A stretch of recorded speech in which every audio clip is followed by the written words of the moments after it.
L'étoile mystérieuse des 12 coups de midi s'est totalement découverte de case bleue ce dimanche 26 mars 2023.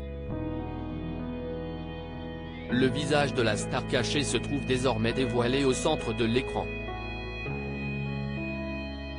Voici de qui il s'agit. Une nouvelle étoile mystérieuse est en jeu depuis le 27 février 2023 et la découverte du journaliste Pierre Lescure par Florian, l'ancien maître de midi. Avec la nouvelle règle du jeu concernant la manche finale du jeu de TF1, les candidats ont la chance de voir le visage de la personnalité cachée sans avoir besoin de faire de déduction avec tous les indices autour.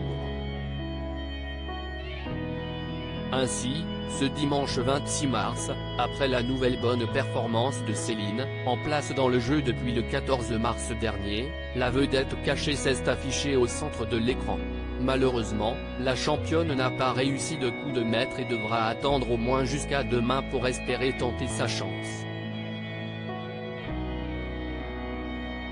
Les 12 coups de midi, un grand acteur et réalisateur français se cachait derrière l'étoile mystérieuse au centre de l'image. Le visage de la star cachée est apparu et il s'agissait d'Albert Dupontel. Philippe Guillaume, de son vrai nom, est né en 1964 à Saint-Germain-en-Laye dans les Yvelines. Son parcours est atypique puisque l'homme avait débuté des études de médecine avant de s'orienter vers les cours de théâtre. Après des années passées sur les planches, il se fait connaître auprès du public pour son rôle dans Un héros très discret de Jacques Audiard, en 1995. Une participation qui lui a valu une nomination au César du meilleur second rôle masculin. Il alterne ensuite entre plusieurs registres, aussi bon interprète de comédie que de drame. Devenu réalisateur, il glane même un César du meilleur scénario en 2014 pour 9 mois ferme aux côtés de Sandrine Kiberlin. Les 12 coups de midi, à quoi se rapportaient les indices? Avant qu'ils n'apparaissent à l'écran, plusieurs indices étaient mis à la disposition des concurrents.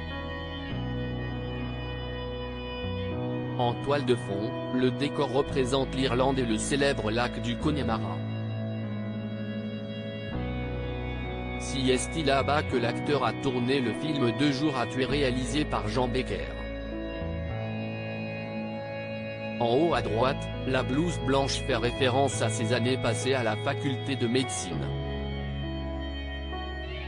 En haut à gauche, l'avion est le symbole de la passion qu'entretient Albert Dupontel pour l'aviation. Petit, il assemblait les maquettes. Il a également appris à piloter. L'appel est une référence à la mythique scène dans Bernie dans laquelle, à l'aide de son outil de jardinage, il frappait tout ce qui bouge dans la maison qu'il tentait d'investir. La pile de livres fait référence à l'adaptation cinématographique que le comédien a fait d'Au revoir là-haut, le prix Goncourt 2013 de Pierre Lemaitre. Pour ce qui est du casque médiéval et du chevalet, nul doute que Z nous éclairera au moment où l'étoile mystérieuse sera remportée. Capture TF1 à lire aussi cette grosse bourde de Salvatore Adamo, invité surprise des 12 coups de midi, qui a fait une fausse joie à une candidate.